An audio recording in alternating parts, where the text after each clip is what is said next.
Good morning, नमस्कार, सुप्रभात one and all. मैं हमारे जो गेस्ट हैं आज के उनको रिक्वेस्ट करूंगी कि वो स्टेज पर अपना स्थान ग्रहण करें। प्रोफेसर डॉक्टर विभूति पटेल जी, तालियों से स्वागत करेंगे हम उनका। और डॉक्टर शिल्पा पल्टी जी।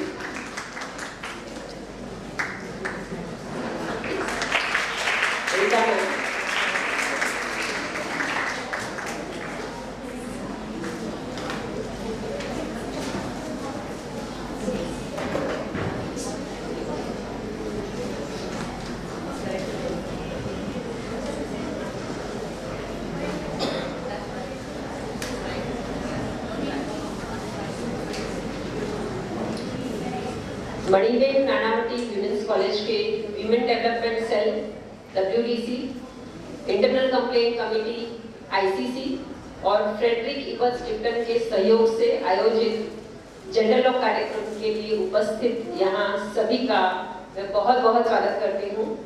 और सबसे पहले हम कॉलेज सॉन्ग के लिए खड़े हो जाएंगे। आप सभी से रिक्वेस्ट करती हूँ, college song girls.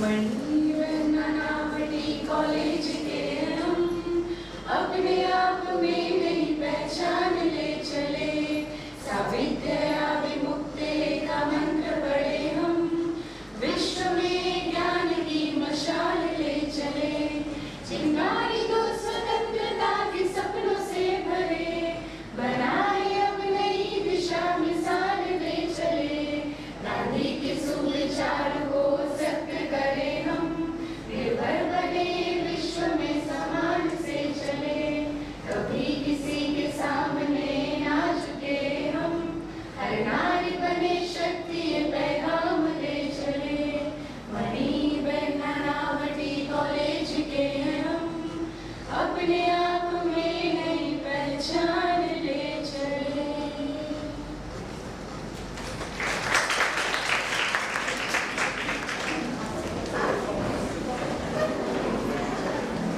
Thank you girls. मैं कॉलेज के vice principal doctor Rita Patil ji को वेलकम स्पीच के लिए इनवाइट करती हूँ।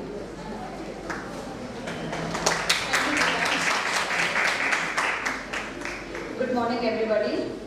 As we know, our principal ma'am is on leave, so here I am taking her place for a very brief time. The Constitution of India gives the equal rights to all, irrespective of sex, caste, religion, language, and so on. However, the most prominent discrimination is what we observe is gender inequality. And this is not only in India. We know that even in the developed countries there are reports where there is gender bias, particularly where it is concerning jobs, assets, or even inheritance, and even social protection. So for women and girls, education is necessary, but not only to them. I think it is the entire society which has to be made aware of gender equality and respect for all. Another important step towards gender equality is eliminating all forms of violence against women and girls. So, not only public places, but even at homes or anywhere, we need to respect girls and women and eliminate all sorts of violence towards them. Relevant to this is today's event, Roads, Malls and Beyond, Walking Without Fear. This is the second event in Genderlogue series of this year with us. The previous one was earlier in this academic year. We are blessed to have Vibhuti ma'am to guide us in the gender equality path. She is also the coordinator of all Genderlogue events in Mumbai. This is the fourth year that we have organized Genderlogue with Frederick Ebert Stifton Foundation, and we wish to continue this association in the coming times. The most important features of Genderlogue since its inception in 2019 with us have been a variety of programs. We have street plays, filmmaking, reading diary pages, digital and cyber safety awareness programs. We have poetry writing, recitation, essay writing, and so much more. Students and teachers in the college have always contributed to introduce newer ideas for the Genderlogue events. Also, with the help of Vibhuti ma'am, we have had celebrities and experts from different disciplines who have visited college to guide and educate students on the gender-related topics. Dr. Swarup Sampat, Advocate Devrati Haldar, and Dr. A.L. Sharda are a few names I will give today. On behalf of the management, I welcome all of you for today's event of Genderlogue. Before I conclude, I have a very small message which is Principal's ma'am's message to all of you. I quote, "Hosting the Genderlogue event has always been an enriching experience for all of us at Maniben Nanavati Women's College. Our association with Frederick Ebert Stiftung Foundation has been highly rewarding, and we look forward to this linkage for all times. We owe the success of our Genderlogues to Professor Vibhuti Patel. With her help, we have coordinated with other participating institutions such as Sophia College and KES Shroff College, and has been an equally pleasant experience. I wish everyone present here a successful event. Thank you."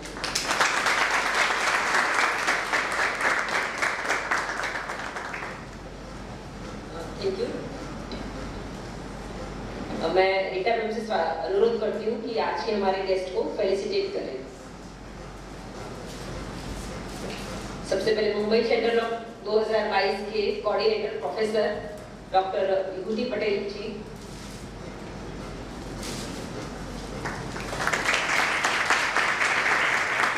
और हमारे आज के कार्यक्रम के dynamic chief guest doctor Shilpa Patni ji. Professor Vibhuti Patel ji Genderlog की भूमिका पर हमसे आज बात करेंगे, पर उनसे पहले उनका परिचय देने के लिए मैं WTC के को इंचार्ज मिस आलिया सईद को रिक्वेस्ट करती हूँ।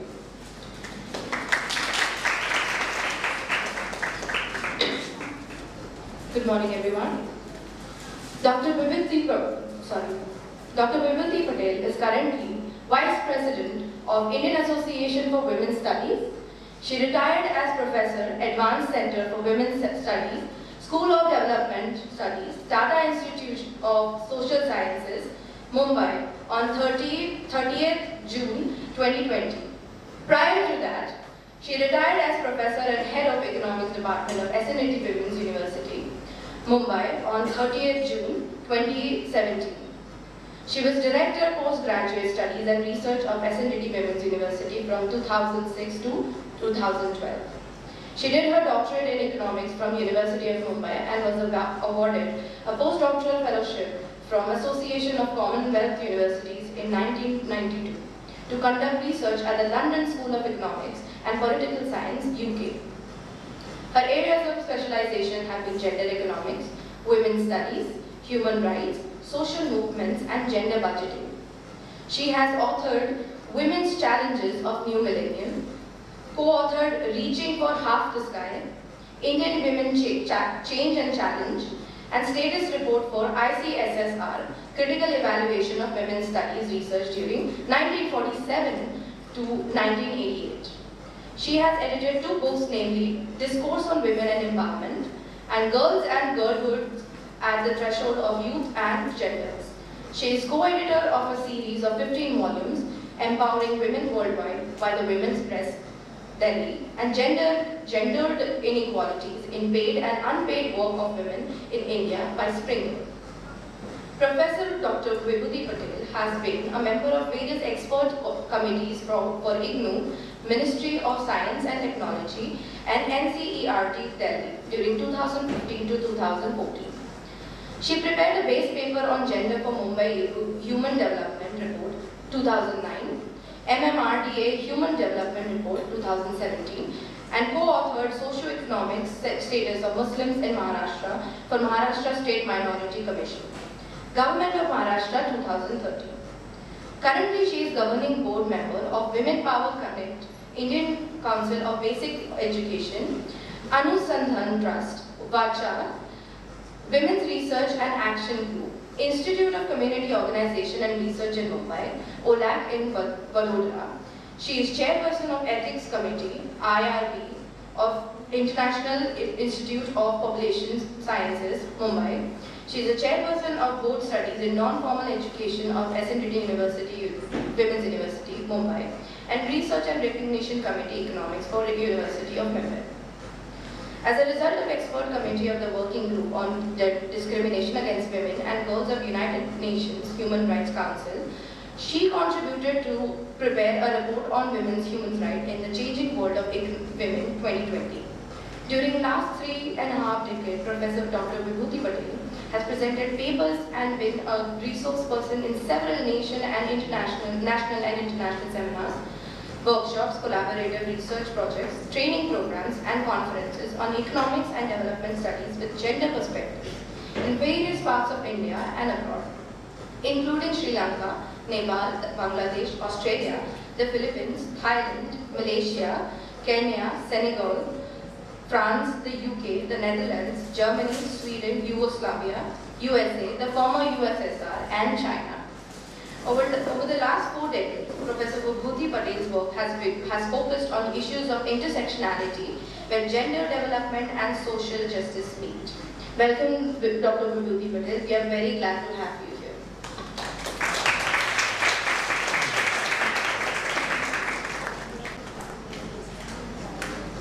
Very good morning, Dr. Rita Patel, Professor Rita Varun, Dr. Shilpa Patke, Dr. Asha Kulkarni, Prof. Anti-Dowry Movement, Dr. Sejal Shah, Dr. Twinkle, Dr. Katyayan, and all dear teachers and students. Today is a very important day because it's the last part of the Genderlogue. We had previously 5 Genderlogues and this is the last one, supported by Frederick Ebert Stiftung. The Frederick Ebert Stiftung is an organization spread in 85 countries. FES India supports women and men in their struggle for gender equality. In cooperation with FES partners, Frederick Ebert Stiftung seeks to create equal opportunities for all genders, and in order to enable equal political, economic, and social participation for all members of society, to reduce structural poverty and promote socially just and sustainable society. With FES Genderlogues, which were initiated some 10 years back because of the visionary Damayanti who retired this year, the Genderlogues used to involve trade unions, social organizations, feminist groups, and they used to take place in a more of a neutral places which were not involving students. But over the last 6 years, the focus has changed. Mentoring younger generation is very important. So this kind of Genderlogues are taking place in several cities, including Delhi, Kolkata, Bangalore, Hyderabad, Chennai, and Mumbai. Mumbai Genderlogues involve students and teachers of Bombay University, SNDT Women's University, NMIMS, and Pune University, whosoever is. It's an open platform which provides the nationwide, opportunity for nationwide deliberations on issues that matter to men and women. So understanding, challenging, and churning gender norms to move towards the gender equality at political, economic, and societal level that becomes the motto of these events. As Dr. Rita Patel told us, that there are various ways in which it is not only just pedantic discourses or only paper reading, but there are multiple media are used. So right from filmmaking, street theatre, mock parliament, debate, poetry recitation, slogan competition, there's creative expressions of various kind that we have. So for past 6 years, Mumbai Genderlogues have been conducted with a wide range of themes: gender-based violence, political participation, gender diversity, pandemic and gender, and getting foothold in public place is this Mumbai Genderlogues overarching theme. FES wants to build bridges between quote-unquote established activists and new generation. We have an established activist like me and Dr. Shilpa Phadke, whose legendary contribution I have been hearing anytime you talk about gender in space or smart city discourse or the changing dynamics in the urban life. Everyone quotes a book, Why Loiter? And it's such a striking title that nobody can ever forget it. So the established activists and the new generation, I think they need to have interaction, and ranging from elite to grassroots activists, integrating people regardless of their sexual orientation, gender identity and expression. By learning from each other, accepting differences, because these days you have a little difference, people start trolling you, they take your life. So learning that democratic essence of how to enter into discourses, that we can have differences, but we still can be friends, we can still be civil with each other, that's very important. So embracing common goals and reaching out to new allies, FES hopes to contribute to creating a new narrative for social equality in the country. And for Mumbai Genderlogue, our partners, as Dr. Rita Patil said, that we had Sophia College, KES Shroff College, Maniben Nanavati College, and earlier when I was in TISS, for those 3 years, we had Genderlogues in which TISS was also actively involved. So thank you very much for providing this platform and this generous.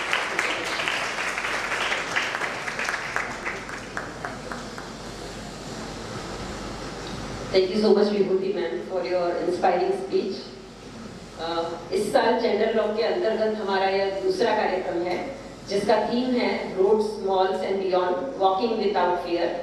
यह सब title Genderlog के main title getting foothold in the public domain के अंतर्गत हमने पसंद किया था, और कॉर्पोरेट ऑफिस, बिजनेस हाउसेस जैसे सार्वजनिक स्थानों पर महिलाओं की सुरक्षा को ध्यान में रखते हुए इस थीम को हमने पसंद किया था। और जब समाज में किसी महिला को सुरक्षित रखना चाहता है, तो ये देखना जरूरी होता है कि क्या वह महिला सार्वजनिक स्थलों पर सुरक्षित है क्या। तो इसी प्रश्न की चर्चा का मुद्दा यही विषय है, और इसी विषय को ध्यान में रखते हुए हमने आज के कार्यक्रम को 2 सेक्शन में डिवाइड किया है। कार्यक्रम के उद्घाटन सत्र में हमने डॉक्टर शिल्पा फड़के जी को उनकी पुस्तक वाई लॉटर पर बोलने के लिए आमंत्रित किया है। यह पुस्तक को उन्होंने मिस समीरा खान और मिस शिल्पा रानडे के साथ मिलकर लिखा है। यह पुस्तक सितंबर 2003 से सितंबर 2006 तक मुंबई में किए गए शोध पर आधारित है। पुस्तक का विषय हमारे जेंडरलॉग के विषय के बिल्कुल अनुरूप है। सार्वजनिक स्थलों में सुरक्षा मुद्दे को कैसे संभालना है, इस पर डॉक्टर शिल्पा जी अपने अनुभव और अपनी विशेषज्ञता को साझा करेगी। उसके बाद नृत्य नाटिका महफूज कदम आजाद कदम की प्रस्तुति स्टूडेंट्स द्वारा की जाएगी, जिसे प्रसिद्ध ओडिसी नृत्यांगना मिस झिलम परांजपे ने कोरियोग्राफ किया है। लंच ब्रेक के बाद दूसरे सत्र में इंटर कॉलेजिएट इवेंट है। पहली कंपटीशन है ऐसे राइटिंग, जिसका विषय हमने सोशल प्लेटफॉर्म पर पोस्ट किया था, और जहां से हमें बहुत अच्छी संख्या में एंट्रीज मिली हुई हैं। इन एसेज को डॉक्टर सेजल शाह, डॉक्टर रविंद्र कात्यायन और मिस जेनिफर अलमेडा ने जज किया है। विजेताओं की घोषणा कार्यक्रम के अंत में की जाएगी। दूसरी कंपटीशन है सेल्फ रिटन पोएट्री रेसिटेशन, जो केवल मुंबई शहर तक ही सीमित है, और कार्यक्रम के अंत में जज एडवोकेट गौरी छावरी और मिस मनीषा वेस्विकर विजेताओं के पुरस्कारों की घोषणा करेंगे। FES के सहयोग और प्रोफेसर विभूति पटेल जी के मार्गदर्शन में इस कार्यक्रम को आयोजित करके हमें बहुत खुशी हो रही है, और हम उनके बहुत बहुत आभारी हैं। और अब जल्द ही हम हमारे आज के dynamic chief guest doctor Shilpa ji को सुनेंगे, पर उससे पहले उनका परिचय देने के लिए अगेन मैं WDC की को इंचार्ज मिस आलिया शहीद को आमंत्रित करती हूँ। Yes.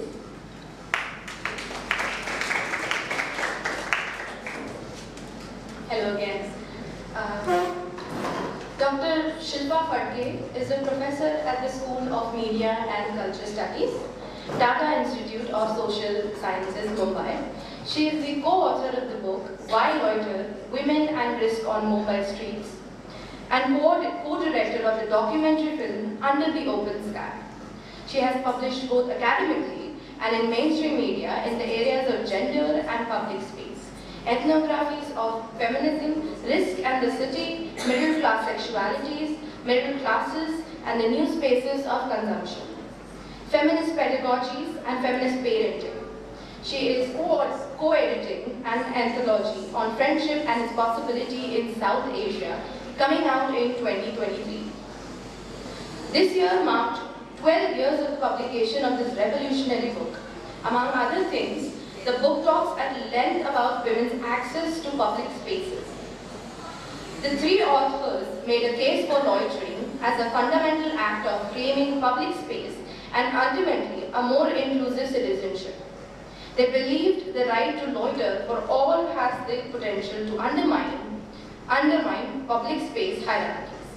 In the text, Dr. Farke highlights some spaces welcoming women while others that continue to elude them.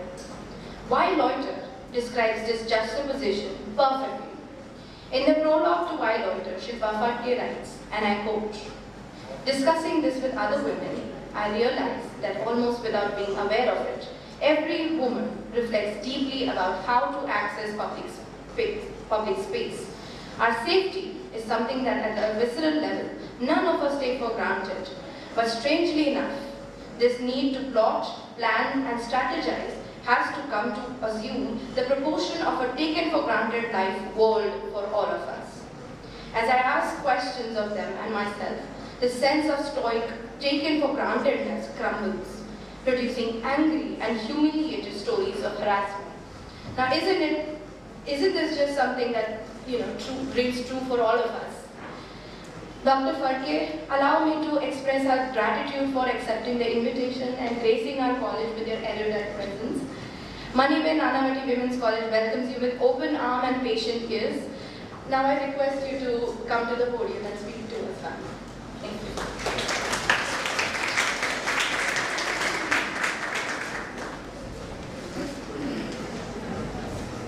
Thank you so much for that very generous introduction, and thank you so much for inviting me here, Dr. Gita Patel, Professor Vibhuti Patel, as always, Gita Varun, thank you so much. I'm really excited and delighted to be here. I am myself a student of SNDT University. I did my MA at the Churchgate campus, so it's always a happy moment for me to be back in a space and to talk to students of SNDT University. Is this okay? Is it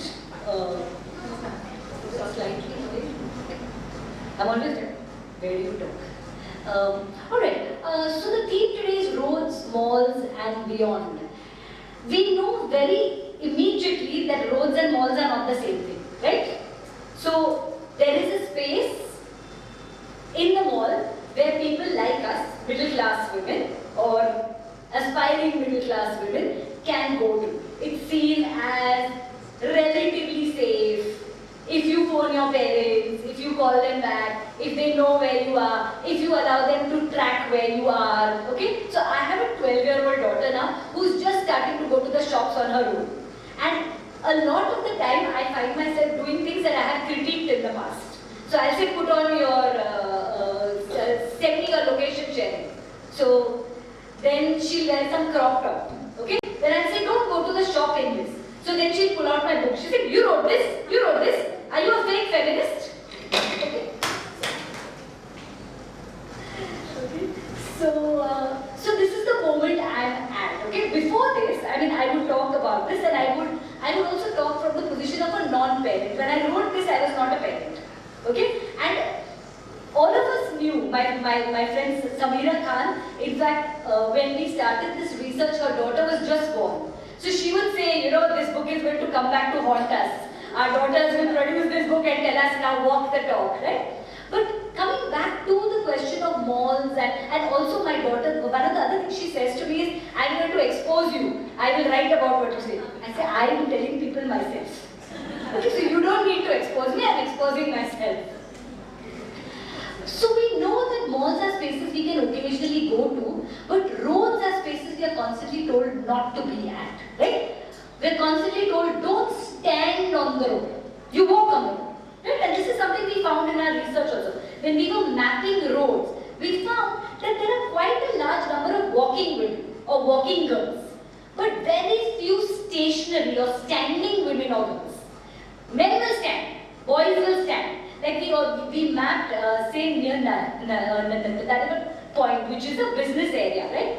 And men work there, women work there, and during lunch time they come down to eat. That time there were even more stalls. Between 2003 and 2006, when we did this research, there were many more stalls at Maniben Point. Now many of them have disappeared. So people would come down to eat. Now, we had research assistants whose job it was to follow people around. Yeah, and we would map people's, track people's paths. Men would come, they'd go and buy one thing in one place, stand over there. Go somewhere else, buy something, stand. And they would often do this alone, sometimes with others, but often do this alone. And they would take a good 45 minutes. Women would come down, sometimes pack something and go. Or they would come in twos and threes, go to one stall, stand there, eat and leave. Yeah, so women's paths were often like direct point to point, and it's what we've been taught, right? From the time you're small, you're taught that you use the road as a conduit. You use it as a means to get from point A to point B. The road is not a pleasure place. It's something we are taught as girls from a very young age, and I find to my horror that I am telling my daughter very similar things, and it's quite horrifying for me, right? Having written this book, it's quite horrifying. And the conversation also on public space is one where we are constantly and in anticipation that something is going to happen to us, right? Something potentially bad will happen to us. Now, one of the things we flagged when we wrote this book is that global research shows that the largest proportion of violence against women takes place in the home and is perpetrated by people known to them. We know that during the pandemic, domestic violence increased, right? We know this, that women were locked into houses 24/7 with their abusers. Right? Otherwise, at least the abuser would leave in the morning and come back in the evening. There was some respite. The women could go out. There were spaces. They would meet their friends. So, domestic violence increased a lot during the pandemic. And so, we know that most violence takes place in the home. But we never ever tell women not to be in their houses. We urge them, in fact, to be in this very space, right? So, one of the things we argued in this book is clearly the problem is not violence against women, as far as society is concerned. The problem is only violence, spontaneous violence by strange men on the street. Only that is a problem, right? That we don't want that from the perspective of the family and community, when your daughter goes out, if she is attacked by a stranger, and most importantly, if she is sexually assaulted or if she is sexually harassed or if she is raped, then that is something that families worry about. We also realized in our research that certainly families are worried about the sexual safety of their daughters.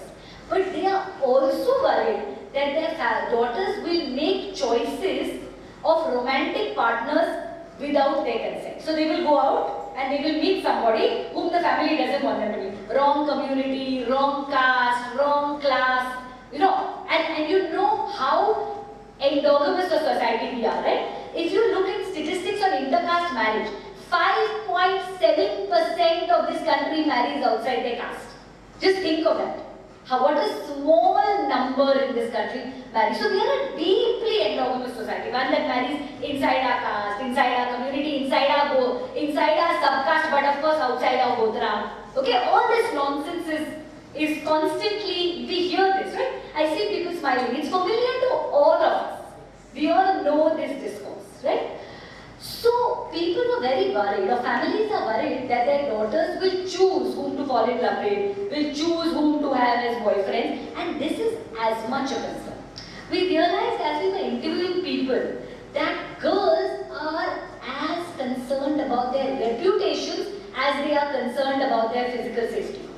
So for instance, we found that on Malabar Hill, for instance, okay, there are now from 2003 to now, that number has only increased, that entire buildings are occupied by single communities. Sometimes they are Gujarati, Jain, diamond merchants. Okay, they are so homogeneous, some of those buildings. Now what happens is, and this is not true only of Gujarati, Jain, diamond merchants, it will be true of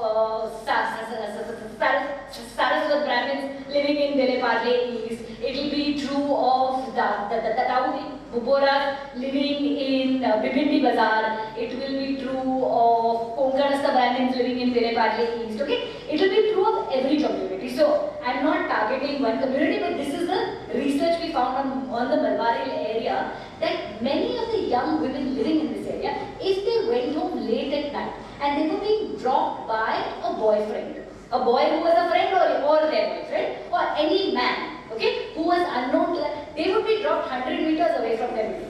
They did not want to be seen outside their building gate being dropped by a boy. So we said, so what is the problem? Okay, so why do you not want to? So what happens is the security guy will see them. The security guy will talk to the domestic workers. The domestic workers will talk to their employers. And then all their employers will know. And because it is a homogeneous building, because they all belong to the same community, once they start talking, this affects the matrimonial chances of these girls because their reputations get affected. So then she becomes a girl who goes out with boys. Yeah, perfectly innocent of it. So these girls would then put themselves at physical risk, right? 100 meters away, you're walking in the dark. So you choose physical risk over risk to your reputation. So we also realized the idea of risk itself was very, very complex. We then realized, and we entered into the space with the idea of studying women's access to public space. So we entered, particularly when we would interview people in the BEST, or we would interview people in Western Railway or Central Railway, we would go there and start talking to them about safety. Because safety is a very safe goal. Everybody wants women's safety, right? Now you listen across if you look at the media, you look at politicians, the most regressive politicians will talk about women's safety. It's a very safe goal because it is completely compatible with patriarchal control of women. We want to keep you safe, no? We'll lock you up nicely. Very safe you will be. If you look at toilets, okay, there has been recently, in the last 10 years, a conversation about private toilets in the home. Now, often, particularly in the villages, the fear is that, our women go outside to the toilet and they could get attacked over there. So it's good we should have private toilets. Now, of course, it is important that you have private toilets, and one is never saying that it's not important, that women have access to toilets. But it must not be that because we want to keep our women inside the house, they should not be going out, right? So this entire goal of safety is perfectly compatible with the patriarchal desire to lock women into the four walls of their home as much as possible, right? So we started thinking that the goal of safety is also compatible with other exclusions. Now, women are not the only ones. We are, of course, excluded from public space. All women have less access than all men. But middle-class women like us, who are college students, who are college teachers, we are seen as safe presences. The police will never ask you what you are doing. If you are walking on the road, the police might say, if you are late at night, you are on Marine Drive, they say, oh, you go home, you are not safe here. But they won't think that you are a suspicious character, right? Who are the suspicious characters for them? Lower class men, unemployed men, migrant men. These are suspicious characters for them. So these men are objects of surveillance. And often the police will look at them and say, give me your cell phone. Then they want to look at what's in their cell phone. One has no idea what they are looking for. But so lower class men are also objects of suspicion in public space. It's not as if only women are seen as outsiders to public space. Like lower class men are also outsiders to public space. Sex workers are outsiders to public space. And we found that there are two kinds of divisions. One between lower class men and middle class women. So the idea is that women are not safe in public space because lower class men will attack them. Who will attack them? The migrants will attack them. The lafangas, the lukhas, the taporis, all these people will attack them. And I don't know what your experience is. If I ask you, and this is what we asked the women we were researching, what was the last occasion on which you were harassed on the street and who harassed you? And most likely, the majority of responses we got was that the person harassing you was what they called an uncle type, which is the guy who looked like he could be your next door neighbor. That is, he was of the same class as you. That very often we villainize lower class men, but it is not, and I'm not saying lower class men don't pass comments, of course they pass comments and they sing Hindi film songs, but so do middle class men, right? So it's not as if only one group of men are harassers, right? And the reason why anybody does anything or why men harass is because they think they can get away with it. Because the police, the other thing we found is that the police will not register FIRs on sexual harassment.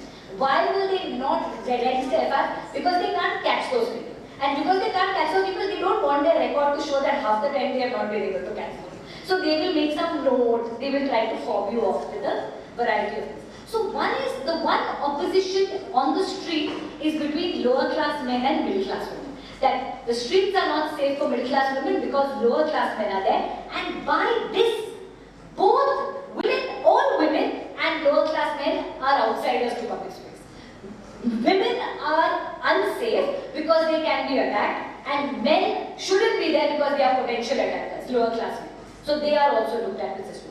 The other opposition is between respectable and non-respectable women. One of the things we found, the police would keep telling us that they were very concerned. They said that why are women out so late at night and now they dress like this. They said like this, okay? They dress like this, we cannot tell the difference between who is a college student and who is a sex worker. Now what is their concern? Their concern is that they should be able to make out who should be protected and who should be revived, right? Why are we not all, okay, why do we not all have access to safety? Why should not even sex workers on the street have the same kind of access to safety and the same kind of access to public space as so-called respectable women, right? So these are the two oppositions, one based on class and the other based on respectability. Now, we also began looking at the discourse of safety, right? Now, as I said earlier, the discourse of safety is perfectly compatible with patriarchy because it is deeply conditional. It's conditional upon you being respectable. It's conditional upon you having a purpose. Like, so I'm sure many of you are told when you go to college jaake वापस सीधे आओ, right? So it's very respectable, it's very good. Women are educated, very good. Go to college, but come out. Idhar udhar mat jao. Do not loiter, right? So loitering is also, and I'll come back to loitering. Loitering is some kind of thing that lower class men with no other work do, right? Nobody wants anyone to loiter. And one of the things we argue in our book is that loitering is fun. And loitering is an act of citizenship. By occupying space, we exercise, the road belongs to all of us, right? Why should we not be on that road? We also began to talk about, then we began to talk about risk. We said safety is not a good enough goal. Let's talk about risk. Who can take risks, right? Now, one of the other things we realized when we got data is many more men get attacked in public space than women. Okay? Men beat each other. They get attacked by other men only, but they beat each other up. They put knives into each other. All kinds of things happen to men in public space. But nobody tells men, "Arey, aap bahar mat jao. Bahut khatra hai." Nobody ever tells men it's very unsafe for you, right? There was, and you all are too small to remember, but in 2005, there was someone called, he was called the beer man, okay? And he was, do you remember? He used to attack lower class men, okay? And kill them, and he used to leave a beer can next to them. He killed 4 or 5 people in Bombay. But nobody told lower class men, oh, it's very dangerous for you, don't go outside, right? So men get attacked. So men are basically allowed to take risks. It's okay. Right? Now, risk is something that we take in our homes every day, right? Like I told you, women get attacked in their homes. The home is a risky space. But nobody tells women, don't stay at home. But they tell you, so risk is something that women are not allowed to take in public space. That women should be as cautious as they possibly can. So, the other thing is violence. What do we call violence? Right? Spontaneous violence by strangers on the street is violence. But one of the examples I often use is that suppose I am a college student, or suppose one of you, okay, you have a curfew. That is, you have to come home at 11 o'clock at night. You go out with your friends and you are told to come home at 11 o'clock. Now something happens and you get distracted and you don't come home till 12:30. Yeah? Now you all have phones, so at least you can inform. But when I was in college, there were no phones. Yeah? So if you found a public booth, you would call home, but sometimes you would not be able to call. So you'd be late, your parents might worry. Now, of course, we are being careful. You look over your shoulder, you plan your route. We all know that we have to produce safety for ourselves in this city, right? No, in fact, in our city, in Bombay at least, in some ways it is possible. At least you have BST buses that run late at night, you have trains that run late at night. There is infrastructure, and I cannot emphasize the importance of infrastructure enough. That infrastructure produces access. Many of us who live in this city have much more access than people do in cities where there is not a good public transport system, right? A public transport system produces access. Anyway, coming back to my point. Suppose we go home late. Okay, I go home at 12:30 instead of 11 o'clock. Now, I have been very careful and I have been worried about my safety even on the street, but I have also had a very good time with my friends. I've eaten out on the road, I've sung songs on the road, I've had a great time, and no violence has taken place. I've been careful. But when I go home, some violence is going to take place. Somebody is going to shout, they are going to tell me I can't go out again. Some violence is going to take place. Okay? It may be very low grade violence, it may be of a higher grade. Okay? However, nobody calls that violence. You call it protectionism, you call it care, we call it love. Okay? We never call it violence. So one of the other things I want to submit to you is that how do we define violence? Right? Many women experience restrictions on our movement as violence, which is something now my daughter tells me. Yeah? That this is what you're doing to me. You're restricting my movements. You're telling me that I should go here, I should not go here. Right? So, also talking about curfews. I don't know if you all are familiar with the movement in Delhi and elsewhere. It's called Pinjra Tod. Okay? Women's hostels in Delhi had a curfew for women, but no curfew for men's hostels. So women there started a movement called Pinjra Tod, which is break the cages basically. Okay? And you'll find that many hostels across the country have similar movements called by different names, but this one is the most famous, partly because it's happening in Delhi and Delhi gets more visibility, right? Now their argument is that we are adult women, and women living in these hostels, they are all, as are all of you, okay? Women over the age of 18, they are all adult women, and we have a right to be out in the city. We also have a right to education. That by saying, and some of these curfews are ridiculous, they are like 7 o'clock, 8 o'clock, some of them are just slightly better than 9 and 10, but some of these curfews are, so you see that this hampers our education. That one is, of course, though no one will buy this argument, no, one is that we have a right to fun. We have a right to fun in this city, right? Many women who live in hostels experience freedom of a kind that they have never had in their homes, right? All of us have done it. I mean, all of us who went to live at a university campus, we've all suddenly been liberated from our parents, however loving our parents are, right? So here they are, and then now you have the hostel telling you what time you can or cannot come. Now recently, that is a week ago or maybe 4 or 5 days ago, Justice Devan Ramchandran of the Kerala High Court ruled on a case of hostel curfews. He said put curfews on men after 8 p.m. Let the women walk out. Yeah, just so.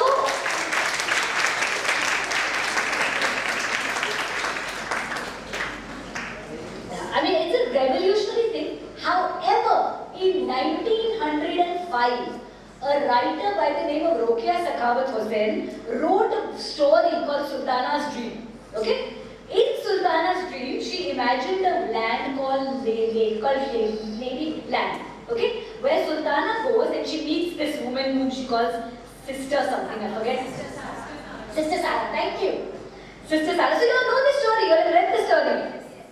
Amazing. So Sister Sarah, and she says to her, where are all the women? Right? For those of you who don't know the story. And where are all the men? And she says the men are locked up inside because, and then she looks puzzled. So she says, what do you do in your country for people who might attack others? And so say we put them in jail. She says, yeah, so then that's what we do here, right? Men who might attack women are put inside, and the poor innocent women are allowed to walk free because we don't harm anybody, right? It's a really, if you haven't read it, it's available online, and it's fascinating not only for this comment, but also for an environmental utopia that Rokia Sakhawat Hussain imagines. Yeah? She imagines solar energy, she imagines all kinds of fantastic things. So here we are. Okay, the other thing is, and the subject of my current battles with my daughter, clothing, right? We're constantly told by all our colleges, I don't know if your college has a dress code, but certainly mine did, okay? You're told not to wear mini skirts, you're told what to wear, what not to wear, and you're told this, and this is a globally, okay? In the United States, girls are being sent home from high school because their skirts are too short and they are distracting the boys. One of the nicest things about being in an all-women institution is that nobody thinks you're distracting anybody. Yeah? It's extremely in many ways. I went to an all-girls school and then I did my MA at SNDT. It's a particular kind of liberation, right? It's the kind of liberation women also find in the women's compartment of trains. They sit anyhow. Though, of course, the women's compartment has a caveat. We also found that the women's compartment of the train is only comfortable for women who look like women. Anybody who looks slightly butch and all will get stares. A lot of women who look androgynous or who are lesbian and want to dress butch, or trans women for instance, will often get stared at by the women and they'll say, "Ye औरतों का डब्बा है, आप औरत है क्या?" So there's this kind of suspicion, right? So there's that is there. Like only if you look adequately like a woman, you are safe over there. So of course it's not entirely, and a lot of people who don't look adequately feminine say that the women's compartment of trains and women's toilets are the most hostile spaces for them, because that's where they get challenged. Okay, so we should also know that women are not naturally welcoming to everybody. We are also suspicious. We are also exclusive. Okay, we do all of these kinds of things. However, we also know that in Karnataka, for instance, recently, women have been told that they can't enter their colleges if they wear their hijab, right? Don't wear miniskirts, don't wear that. They're constantly trying to regulate what women wear, right? And all of this comes from a variety of places. And there's a concept called intersectionality, right? What is intersectionality? Intersectionality is that we are not only our gender, right? Many of us experience our most powerful oppressions as gender oppressions, right? Because we get harassed on the streets, because our parents will say, "Do this because you're a girl." The most immediate oppressions we experience are those of gender. But there are also caste oppressions. There are community and religion-based oppressions. There are oppressions based on your sexual preferences, on your gender identity, all kinds, on your physical ability. One of the things that we study very little, but which I think much more work has been done since then and much more needs to be done, is how all our streets are made for physically abled people, right? How hostile is the street? As it is, you have to look down and walk. Even those of us who are temporarily able-bodied, right? There's a scholar by the name Anita Ghai, who says everybody who's able-bodied is temporarily able-bodied. Eventually, old age is coming for everybody, right? And various other things may happen to you along the way, right? One of the very interesting things, and I'm digressing slightly, that we found is when we interviewed old men and old women. Old women talked about their wonderful access to public space. They say, "Now, no, I'm old, I have grey hair, men offer me seats on the bus, I feel very confident in public space." Old men, on the other hand, were very nervous because they are used to, old women have a lifetime of experience of how to walk on the streets looking over your shoulder, right? And by the time they are old, they have the skill now and they are getting more respect. Because now nobody thinks you are going to fall in love with someone and run off with them, right? So you are very respectable. Old men, on the other hand, have spent their entire life accessing public space as if the space belongs to them, right? As young men. They don't look anywhere, nobody is going to attack them. By the time boys are 16 or 17, the public space, small boys are controlled, people watch them. By the time they are 16 or 17, the time at which girls are being watched more, boys experience freedom, right? So, old men are very nervous. They think they're going to fall. They think someone is going to pickpocket them. They don't like public space anymore. So, it was a really interesting observation for us that older women gain confidence and older men lose confidence as they access public space. So, coming back to the dress codes, a lot of this, and clearly the move in Karnataka, right, is a religious move. It's a move that aims to control a community, to tell a community what they must do to belong, right? And the case, and here I am offering you my opinion, the case in the courts was fought on whether or not the hijab is a necessary practice to the religion. Now, many people have been writing that what actually was at stake here was women's right to education. That are these girls who wear the hijab, if they are not allowed to wear the hijab, are they going to be allowed to continue their education? And if the answer is no, then we must prioritize the right to education over anything else, right? That the right to education is truly, it is a fundamental right. Under the Indian Constitution, the right to education is now a fundamental right, right? So we must prioritize the right to education. Okay, in the last two things I want to talk to you about is that when we began writing this and when we began researching this, there was almost no research on public space in South Asia certainly, and the work which was being done in the West was largely being done in the field of geography. There was very little work in anthropology or sociology. Much of it was being done by feminist geographers. Now, since in the last 20 years, there is tremendous research on women's access to public space. Across South Asia, globally, and there are many, many more women claiming the right to public space. So there's a group of women who call themselves the Wild Loiter Movement. A theatre artist by the name of Neha Singh read our book, and she began loitering with a group of women. And one of the other things that we would be asked all the time, when we wrote this book, we would be asked, so two things. One is we'd be asked, that it's all very well you're asking people to loiter, but we know, we work with young women who are afraid to go on the streets because they get harassed. So you're saying that those young men also have a right to be there, because what we argued was that everybody has the right to loiter. That only if we claim public space for everybody, including the Lukha, Lafangas, Taporis, only then will women have unconditional access to public space. As long as we continue to define our access against those of others, that lower class men should not be there, then I can be on the street. Sex workers should not be there, then I can be on the street. We will never have unconditional right to public space, right? So we argued that loitering was an act of citizenship. To stand on the streets and drink cutting chai is an act of citizenship. We are not producing. And increasingly coming back to the question of malls, right? What has happened since 1991, since globalization, is that suddenly consumption is productive. When I was growing up in the 1980s, we had a term called conspicuous consumption, okay? And conspicuous consumption was a bad thing.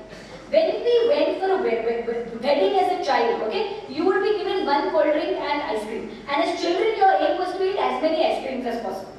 Nobody ever gave you lunch. Yeah, it was too expensive. This was a socialist country. It was a socialist economy, and to spend large amounts of money in a lot of show was considered very bad taste, because there are so many poor people, and the state is responsible for those poor people. The state must provide housing, the state must provide education, the state must provide healthcare. Increasingly now, post-globalization, if you're poor, it's your own fault, right? And now the more money you spend, somebody in this country spend thousands and thousands and crores of rupees to get Beyonce to sing at their child's wedding. Okay, we all know who this is, and I don't need to say this, right? So, and now this then goes on Instagram, it has special Instagrammers, and nobody says, oh my God, this is obscene, this is horrifying in the country. When the pandemic is on, a group of billionaires in the United States were flying into space. Yeah, they were spending money on flying into space when an entire continent, the continent of Africa, did not have access to vaccines. Imagine what that money could have done for vaccines, right? So when we talk of intersectionality, all of these things are connected. It's not as if one thing is not, that our oppression or our discrimination as women is unconnected to these other oppressions that are taking place. But coming back to these young women, so a lot of these young women are now claiming public space, and they're claiming public space for fun. So there's the Wild Loiter movement, you have Pinjra Tod across the border in Pakistan, we have the girls at dhabas. Okay, a group of women sit at dhabas in Karachi, in Lahore, in Islamabad, and they drink chai. They take pictures of themselves, they upload it to Tumblr, they upload it to Instagram, and they began a movement. Okay, now there is a group of feminists. Okay, the feminists who I would say are lefty feminists who say that this is individualized kind of letter. So what is it doing? Only you are claiming public space for yourself. But all of these, there's also something called the Blank Noise Project. I don't know if you're not familiar with it. It started in Bangalore, and it was started by an artist called Jasleen Pateja, and it's against street sexual harassment. Yeah? So, a lot of these are claiming public space for fun. And I want to conclude by saying that we do have this right. As people who are citizens of this city, who are citizens of this country, we do have the right to fun in public space. The streets belong to all of us. As much as they want us in the malls to buy things, we should also be claiming the streets to do nothing, to just hang out, to walk on the streets for pleasure. And this is a right we can only gain if we collectively claim. So one woman walking on the streets is often someone who might be under threat. But 5 women walking on the streets are much safer than that one woman, right? So collectively, it's really important for us to slowly, in very, very small ways, to keep on claiming this space. One of the things that Neha Singh taught me was that micro transformations matter. She said that when she first started loitering, she said she would often be worried. And then some police guy will stop and say, what are you doing? Then she would have a conversation with him about why. Or some rickshaw wala will stop and say, don't walk, I will take you. Then they would talk to the rickshaw wala and tell them what they are doing. And she said that very often they understand, they get it. So one person at a time, it's really, really important to change the world really by ourselves, but also one person at a time, that these micro transformations matter. So one of the questions we were asked when the book was released is, how will you operationalize loitering? And very often we had no answer. And you may have noticed I have a stammer, but when I was asked this question, I would stammer not because I have a stammer, but because I often had no answer. How will you? Because this was a utopian idea we had. But all of these young women who are claiming public space, some of whom have read our book and are claiming public space, have really answered this question for us. How will you operationalize loitering? Really by loitering one person, one street, one day at a time. Thank you so much for inviting me.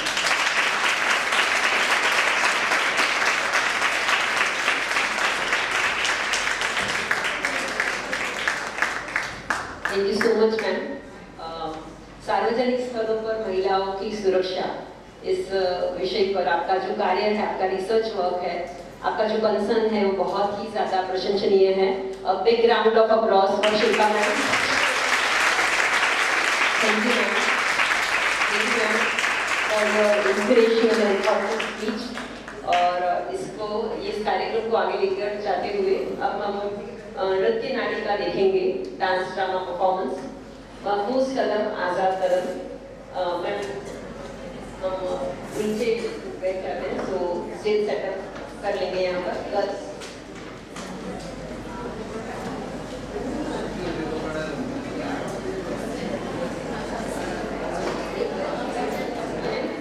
जो general secretary of anti dowry movement Bombay से हैं, मैं Rita ma'am से आग्रह करूंगी कि bouquet से, फूलों से उनका स्वागत करें. आशा मैम.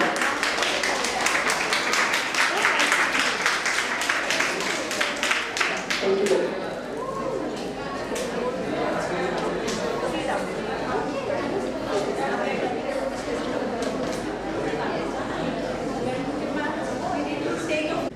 उनसे आपको कोई क्वेश्चन अगर पूछना है, वाइल्ड ऑटर उनकी जो पुस्तक है, बुक है, उनके बारे में बहुत ही इंटरेस्टिंग बुक है, बहुत अच्छा काम किया है मैम ने उस पर.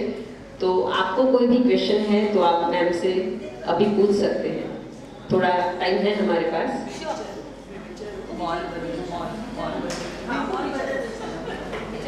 Yes ma'am. Shilpa madam to say something about malls, because many young girls tend to go to malls these days, and safety is really very important issue for the parents. So please say something about malls and beyond.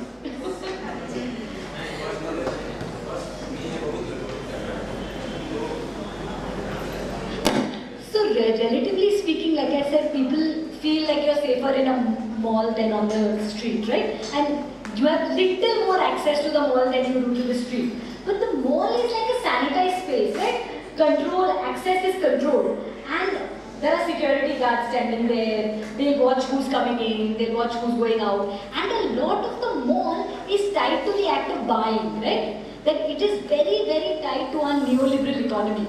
That is, that when you go to the mall, the assumption is that you're going to buy. And a lot of women actually, whom we interviewed, when we asked them, where do you hang around? They would say, oh, we hang around in the mall, we hang around in the coffee shop. So the mall is a space that you're sort of allowed to go because you might buy.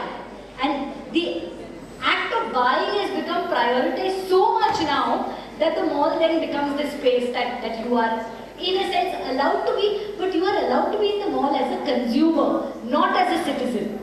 Your role in the mall is that of a consumer, not a citizen. And really, the argument we make in the book is that, of course, there's no one saying that you shouldn't have a good time. It's fine to go wander in the mall. Sometimes it's the only space you're allowed to wander, right? So that's perfectly fine. But when we are thinking of citizenship, make no mistake, it's the streets we have to claim. And one of the most important ways in which women did claim the streets as citizens was during the anti-CAA protests. If you saw the anti-CAA protests across the country, they were being led by women. Women would stand in the forefront between the police and the men, right? Because the women can't be arrested after dark. You had in Shahin Bagh, for instance, you had old women, old Muslim women leading these protests, being the face of the protest. They were on global lists of sort of most influential women. It was deeply, deeply transformative. The fact that women were standing there defending democracy as citizens occupying the streets. Unfortunately, the pandemic pushed us back in, right? Now as we are all re-entering public space, we have to make sure that the claims and the gains that have been made, that created a moment where women were on the street in defense of democracy is not lost. Yeah?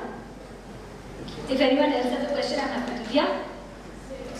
Firstly, congratulations. That was such a wonderful. Thank you. And that was. I guess it's okay. I'm a teacher, so it was such a wonderful talk. I thoroughly enjoyed it. Even was discussing some of the students over here. They didn't utter a word, listened in rapt attention to what you had to say. So thank you so much for that. Thank you.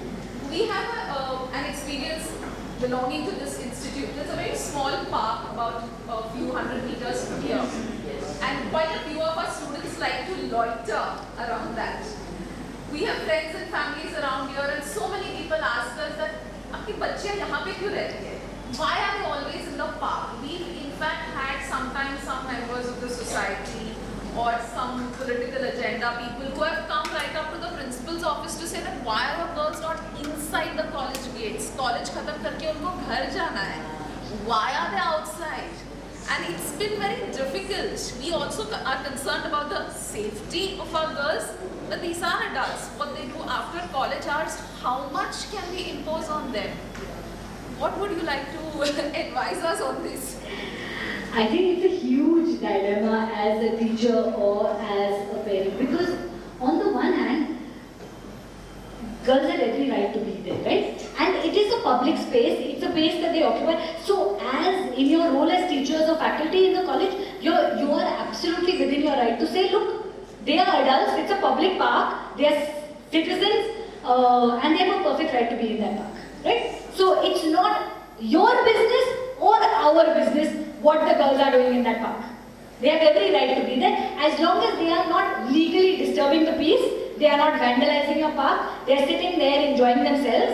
They are talking, they are laughing, they are singing. That is their right. So we are perfectly within our rights to say that. Yeah, and the park is presumably quite safe during the day, right? Particularly young women must be there in groups. They are probably not there on their own. They are not going there after dark or whatever.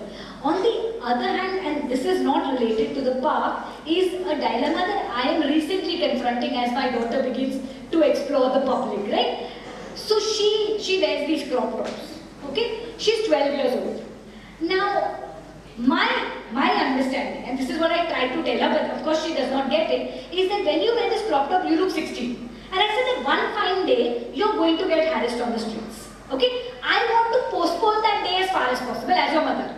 That I hope it will not happen till you're 16, till you're 17, till you're 18. This is my desire as your mother. I don't want you to be harassed at 12 because somebody thinks you look 16. Okay? So now, this is coming from a place of protectionism. But my daughter experiences it as restriction. And she pushes back very hard. Now because I am who I am, she can say this to me, she can throw my book in my face, and I will tell her that I understand what you're saying. Logically what you're saying makes sense. And she says, you are the one who says that the problem is not women's clothing, it's society's gaze. So why are you restricting me because of society's gaze? Now I feel that if she looks 12 years old, she is less likely to be harassed than if she looks 16, which again is not based in research. Okay? No matter what you wear, no matter how old you are, you get harassed. The only difference we found, okay, is that girls who were dressed by society's acceptable standards got more support from bystanders. So if I'm in a bus and I'm wearing a salwar kurta and I get harassed and I make a noise, my bystanders will support me. They will shout at the guy. But if I'm in that bus in a crop top and a short skirt, the bystander will say, "Ye aise kapde kyun pehne?" That was the only difference. I may be in a short skirt or a salwar kameez, I will get harassed anyway. The only difference we found in our research is whether bystanders support you. So bystander support was the only real difference that we found. I have no singular answer to your question except to say that as teachers, you are well within your rights to tell these people, because one of the other things, and I don't know whether this is common knowledge, but if you all remember, that teachers will remember, in 2005 a college student was raped by a police constable on Marine Drive. Yeah, and she was with a boy. She and this boy were together, and then the police constable called them into the chowki, and then he told the boy to wait outside while he raped this girl. Now what we don't know is that those buildings along that way had told the police and their own security guards not to allow couples to hang around over there. Now this fed into this thing, and of course my sense is that why did this boy leave this girl alone in the chowki? And the only reason I can come up with is that that police constable told that young couple or that young boy and girl that I will call your parents. And the very tragic thing here is that for those young people, their parents were more frightening than that constable. This is something I say in workshops with older people all the time, that you should be your child's first line of defense. That if your child is accosted on the streets by a policeman or by any security or by anybody saying, I will call your parents, your child should be able to look them in the eye and say, call my parents. I will call my parents, or I have already called my parents. You know, we need, whether or not, and this is one thing I tell my child, that whether or not I agree with you, I have your back. That as far as the outside world is concerned, I will support you. You and I may have fights. But this is something that I feel that we need to impress very, very hard upon parents. That your child should not be more afraid of that police guy, more afraid of you than she is of that police guy.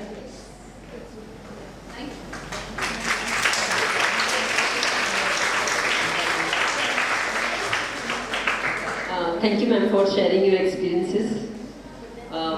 अब हम नृत्य नाटिका देखेंगे महफूज कदम आज़ाद कदम, जिन्हें choreograph किया है ओडिसी के बहुत ही प्रसिद्ध नृत्यांगना मिसेस झेलम बरांजबे जी को। मैं रीटा मैम से रिक्वेस्ट करती हूँ कि वो झेलम मैम का स्वागत करें। Ma'am please, Jhelum ma'am.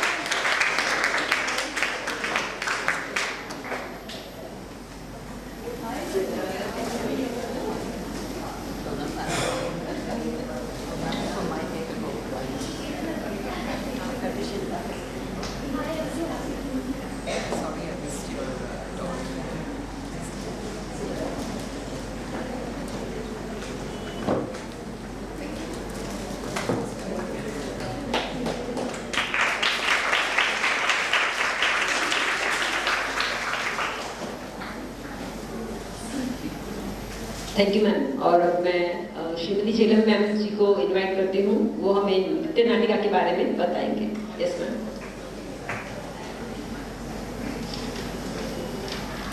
Hello and hi to all the young students and all the teachers that are present here.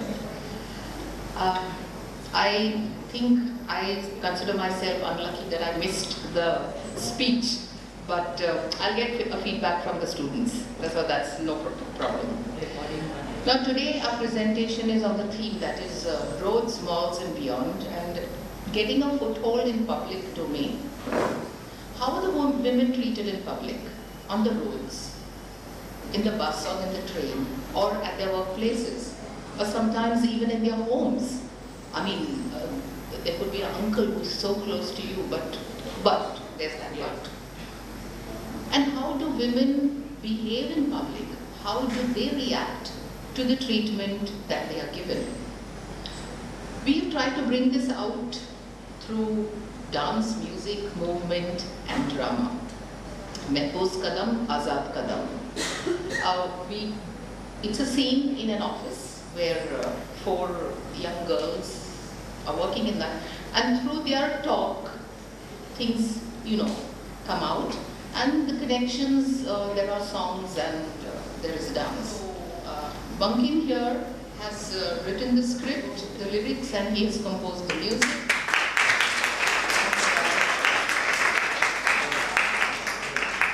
Does not come, okay.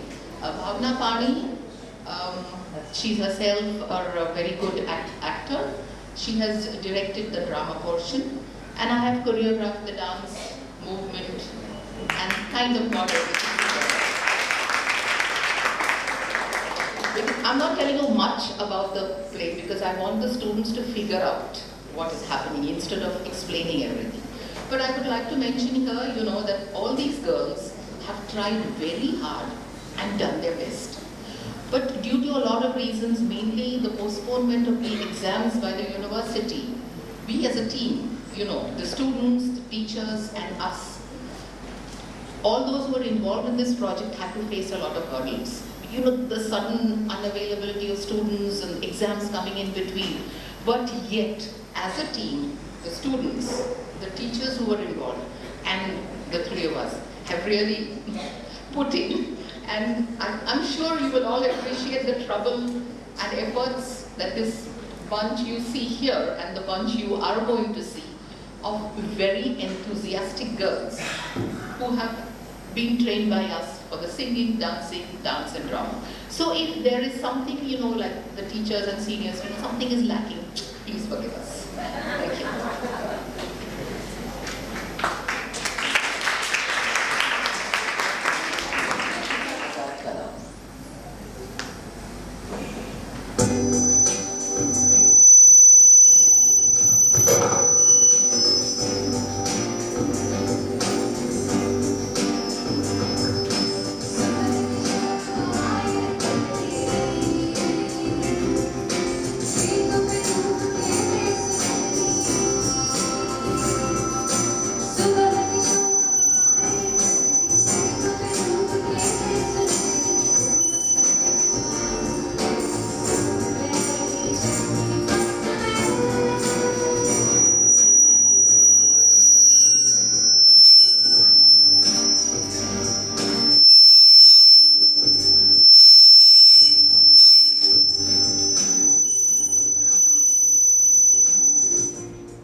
कोई लाफा क्यों नहीं मारा? तो तुम इससे ये एक्सपेक्ट करती हो? Masumi, I hope at least you stopped him. मैं अपनी सीट से उठ गई थी। फिर? वो भी अपनी सीट से उठ गया था। Bloody, he followed you in the back bus. He tried to, but he couldn't.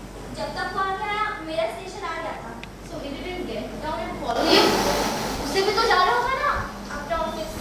अरे पर वो ऑफिस गोअर वहाँ पर कोई आवारा होता तो? चारों ओर अच्छे लोग होते। पब्लिक प्लेसेस पे कोई अपने हक से आगे नहीं बढ़ता। पर हद तक भी क्यों जाने देना? देखो, ये मेरी लाइफ है, मुझे अपनी तरीके से जीने दो। तो क्यों लंच ब्रेक में ही कंप्लेन करती है? कंप्लेंट नहीं करती, शेयर करती हूँ। जो मेरे नसीब होगा, वो मुझे मिलेगा। क्या ओल्ड फैशन बकवास कर रही है यार?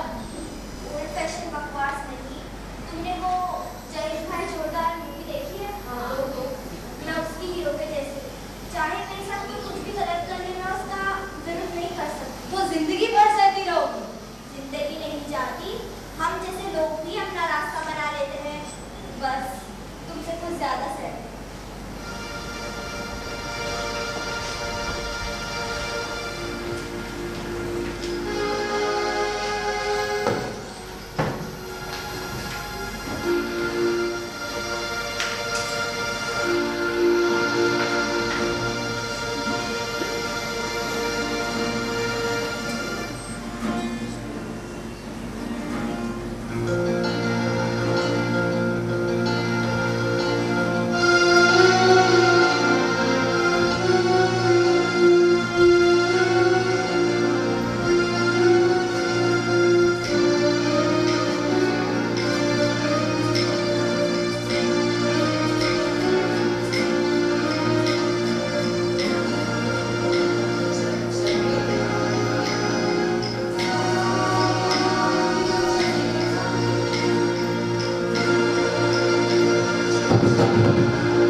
For years, they are just used to women being the sideys in office, assistants, juniors, and eye candies.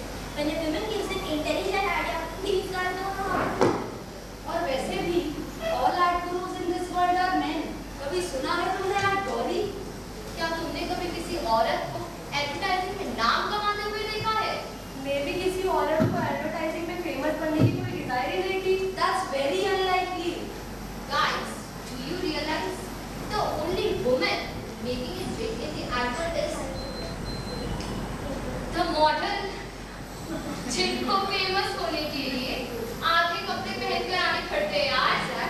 बात जब कोई लड़की मेकअप नहीं करती और फीके कपड़े पहनती है तो उन्हें लगता है she is a head also. देखो, मुझे आप पर कोई एक्सपीरियंस नहीं है. मैं आप लोगों के एक्सपीरियंस से प्रेजुडिस नहीं होना चाहती. I am going to keep a positive attitude and I am sure I will be appreciated. Best of luck.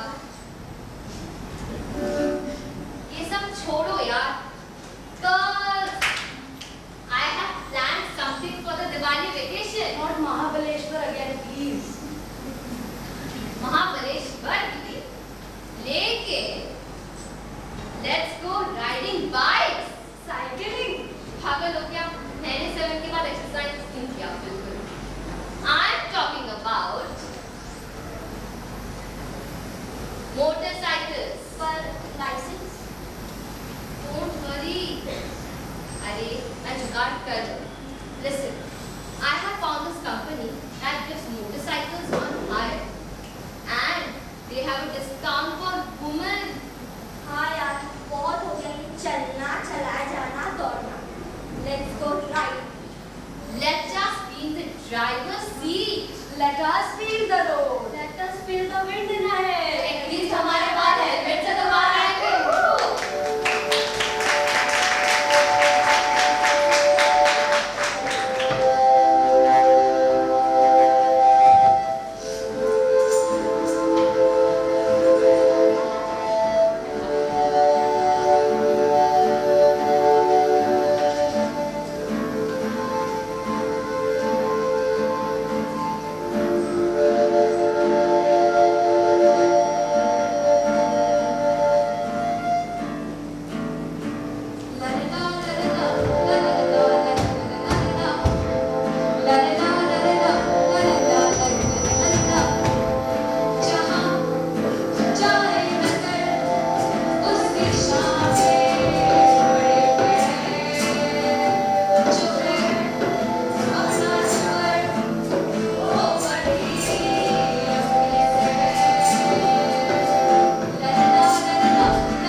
शादी ठीक है, मेरी मान, तू बस से ही जा, नेक्स्ट टाइम मैं आती हूँ तेरी बस में और उस बदमाश को एक पंच दूंगी। ऐसे कितने बार तो उसके साथ जाएगी और कितनों को मारेगी? Thankfully the situation is better. ऐसे इंसिडेंट्स बहुत कम हो गए thanks to the me too movement, और मेरे ताइक्वांडो की भी तो ज्यादा जरूरत नहीं पड़ती। हाँ, I always feel safe whenever I'm walking. Even if someone misbehaves, I just stop them. No, no, no, no. पर मुझे क्यों नहीं कोई छेड़ता? अरे पागल हो क्या? अच्छा है ना नहीं छेड़ता तो? क्यों खराब एक्सपीरियंस लेना है तुझे? एक्सपीरियंस लेना है मुझे, इसलिए तो केरला से बाहर आई। उस बकवास के लिए तू वो स्वर्ग छोड़ के आई। हाँ, हर तरह का एक्सपीरियंस लेना चाहिए, अच्छा हो या बुरा। मुझे लगता है जिनका मेल्स के बारे में खराब ओपिनियन है, उनके साथ ज्यादा मुश्किल होता है। एक minute, so you are saying we attract what we fear? लगता है कुछ ज्यादा ही हुई से ज्यादा सीक्रेट पड़ गया है मैम। तो तू कहती है भी women attract misbehavior, रेप हुआ तो लड़की की गलती। ऐसा नहीं है, बट माय बॉयफ्रेंड सेज जिनके बहुत सारे मेल फ्रेंड्स या ब्रदर्स होते हैं उनके साथ मिसबिहेवियर कम होता है, and I kind of agree. गलत फहमी। I think it has got little to do with being outside or being in public places. What about our homes? And mostly, misbehavior happens within an extended family. Yes, in fact, the roads and malls are more safe for women, but homes are not getting any safer because the law cannot enter private residence. And also, education seems like it happens outside. It has not been happening too much inside.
क्या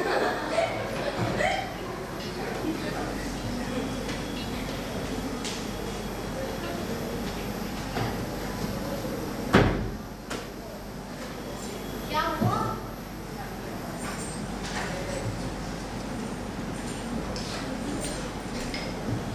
Are you upset? I am not upset, I am feeling furious. क्या हुआ? औरतों को housewife बनाने से थकते नहीं ये लोग। अरे बॉस की मम्मी और बीवी हाउसवाइफ नहीं होगी तो वो खाएगा ना। बॉस को हुक्म आएगा। जोमैटो और स्विगी किसके लिए? मेरे एक दिन एप्रन नहीं पहन सकता। वो एप्रन नहीं पहने यार, पर मेरे हीरो का एप्रन तो उतार दिया ना। हीरो का एप्रन? इतनी अच्छी स्क्रिप्ट लिखी थी मैंने, राइटिंग में कोई कमी निकाले तो ठीक था। मैं 100 स्क्रिप्ट लिखूंगी, आई एम क्रिएटिव ना। देखो यहाँ मेरी हर एक लाइन सही है, but the problem is Indian audience मर्द को किचन में एक्सेप्ट ही नहीं करेगी। तो लीड कैरेक्टर का जेंडर बदल दो। तो बदल दो ना, उसमें क्या है? Control F5, control R replace, काम खत्म। नो वेज, बॉस को डिसोबे करना अलाउड है यहाँ पर। फिलहाल बोला है क्लाइंट को फॉरवर्ड करने के लिए, शायद उसको पसंद आ जाए। क्लाइंट भी मेल है और वो भी किचन से 100 कदम दूर रहने वाला हूँ। इतनी इन्फॉर्मेशन है तेरे पास। क्लाइंट सर्विसिंग में हूँ, अकाउंट हैंडल करते करते सारी इन्फॉर्मेशन रखनी पड़ती है। But girls, it's not about this client or this boss. It's the whole industry, not just advertising, television, daily soaps. So cliche. Women wearing traditionals and men wearing formals. Yeah, so typical. Women in the kitchen and men in the office. Yes. Women buying groceries and doing housework. Men driving cars and bikes. वही तो मैं कहने की कोशिश कर रही हूँ। जमाना आगे गया है, पर मीडिया आगे नहीं जा रहा, सिर्फ टेक्निकली आगे गया है। In today's society, women are everywhere, working, driving, flying, driving, exploring everything. Men are buying groceries, sharing housework. जमाना बदल रहा है, पर मीडिया इन बदलावों को बहुत देर से और धीरे से अपना रहा है। स्क्रीन पर दिखाने की हिम्मत हर किसी में नहीं है, and that is my biggest grudge against Indian media.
What? मुझे पता था एक ना एक दिन ये होना ही था। पर एक minute, I don't understand exactly हुआ क्या? This is the third time seniors have taken credit for my work. शर्म कैसे नहीं आती इन लोगों को? युतिका, तुम्हें कुछ तो करने की हिम्मत है? पता नहीं, जो तेरे साथ होता है वो और कितनों के साथ होता होगा। Guys, do you realize? हम जो मेन कैरिज पढ़ते हैं, वे सचमुच उनके होते भी हैं ना? Exactly. The public domain is full of ideas, patents, copyrights. But who has a track? How many of those were stolen credits? Ladies, please don't be so negative. We don't have to fight for stolen credits of the past. Yutika ji, I can understand आपका credit छीन लिया है. But presently, पिछले 100 सालों से women have been getting their own patents and their own copyrights. Yeah, in fact, from Maria Montessori to J.K. Rowling, women are getting a foothold in the public domain. That's what used to excite me. When my copyright ceases to be mine and I stop getting paid for it, years after, I'll still be remembered for creating the lasting value, benefiting all.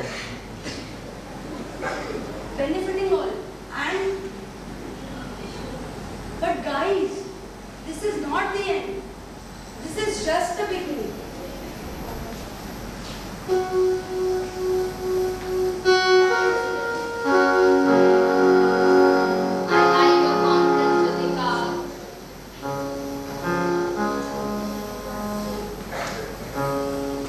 Credit जरूरी है। Credit नहीं, अपना नाम नहीं, तो अपने पैरों के निशान नहीं। Yes, women must not just work, but also insist on their credit. And even as housewives or domestic helps, they must be credited for what they do. This is often taken for granted. Why isn't this a public domain? Like a man gets credit when he shares housework, the women must also insist on credit in domestic matters. Also look at the flip side when you do not create. What about the things you do without thinking? Whom are you following? What about the things you speak without applying your mind? Whose ideas are you expressing? Unknowingly, you may be following age-old ideas. That were created, given and mandated by a society, mostly driven by and serving men. You may be talking a language and supporting a paradigm that unknowingly pumps up and serves men. Or someone other than you. Or someone you do not want to support or serve. If we think about it, whose stem remain when I walk? If I walk in someone else's footsteps, what will I leave behind? I need to consider it. Whose values am I living by? Whose idea am I speaking? Do I assess them? Do I really agree with them? Would I call them truly my own? Between my legs, Does my tongue belong to me? inside my chest, does my heart serve no one but me?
Thank you so much girls for a wonderful presentation.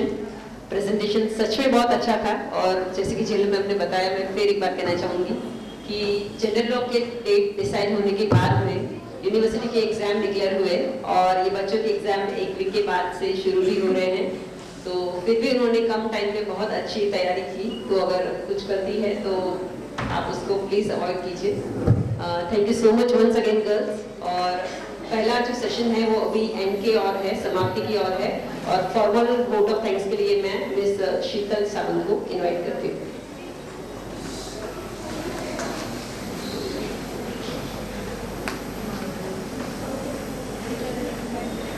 Good afternoon everyone.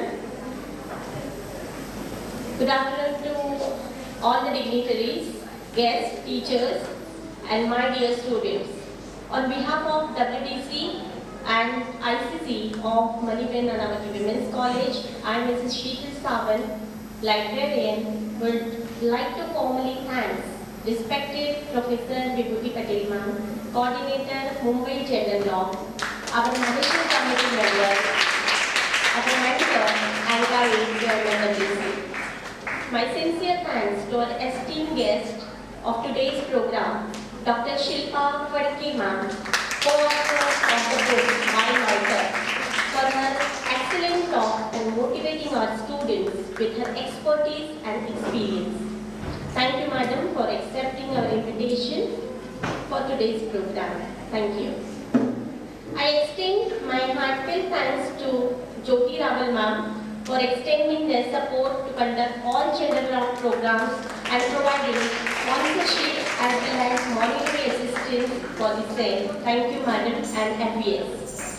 Our special thanks to Mrs. Selam Feranspe ma'am, Bhavna madam, and Bankim sir for their choreography and expertise in dance and drama performances. Thanks to Ms. Asha Kulkarni ma'am for your presence. Thank you, ma'am. I also express my heartfelt thanks to our dynamic principal, Dr. Rajshri Trivedi, for guiding us in conducting all the programs.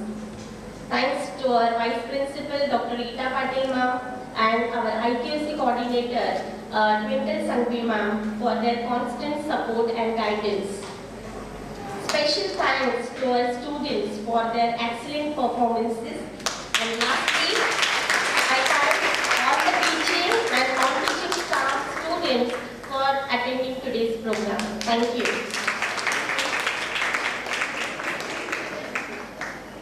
तो अभी session 1 जो है यहाँ पर and होता है और session 2 हम 1:30 तक स्टार्ट करेंगे। तो अभी लंच ब्रेक है और हम मिलते हैं 1:30।